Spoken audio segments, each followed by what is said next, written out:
So Dane Brugler, who actually a local guy, is the national writer for The Athletic. Let's take a look at his mock draft for the Browns. So this is what he has the Browns do. He does a 7-page thing.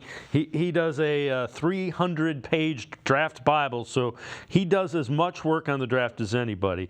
In his latest mock draft, he has the Browns taking Mason Smith at 54. Then in the third round, we're just going to refer to him as the tackle from Yale. I've been butchering his name for the last 3 weeks, and I'm tired of mispronouncing his name. And then they have Taj Washington, wide receiver from USC, linebacker from Notre Dame, Isaiah Davis, and then a guard in the 7th round. I wouldn't be surprised at all if, in fact, they take Mason Smith, or if they trade back and get Mason Smith. Again, I'm not sure that offensive tackle would be something they take that high, unless if they think this guy's going to be a stud. Yeah.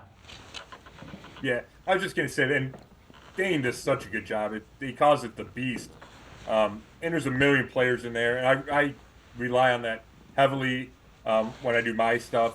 It's really a good read. You can find it on Twitter. It's The Athletic. He does such a good job. The thing about the tackle from Yale is if it's at 85 and you think he's a day one starter, right? You think he's a top 40 player, 45 player, then you can talk yourself into it, right? And, hey, we only have Wills for one more year right now. And Conklin's coming back off all these things, right? Then I think it's an easier sale to the fans or to whomever, right? That, hey, maybe this guy doesn't play right now, but we love him. Maybe he can play right now. It gives you so much flexibility. It's an important position. Obviously, tackle's a premium position. So at that spot, I like it way better at 85, let's say, than at 54. And again, I'm assuming you wouldn't be surprised at all if Mason Smith is somebody that the Browns take. No, I think he's in that.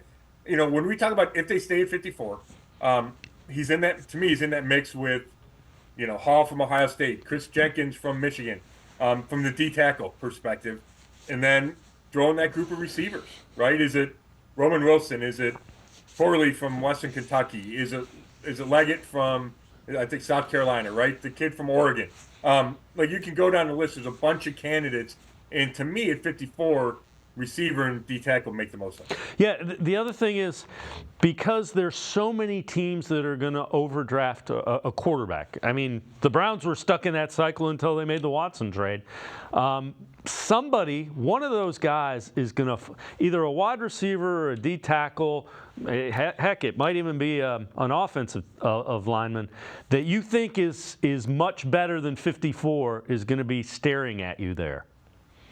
Yeah, that's part of it, right? Who gets pushed up the board, and quarterbacks usually do most of the pushing. And the other part of it is, every team and every evaluator is different. And the Browns will like guys that the Steelers won't and the Ravens won't. Some of it's scheme fit, some of it's what your scouts like, some of it's what you uncover in your research, right? So just because a guy's there doesn't mean he doesn't deserve, to be taken right there. And the Browns will trust their board, and if a guy that they had ranked highly starts to fall or is still there, I don't think they would hesitate to pounce.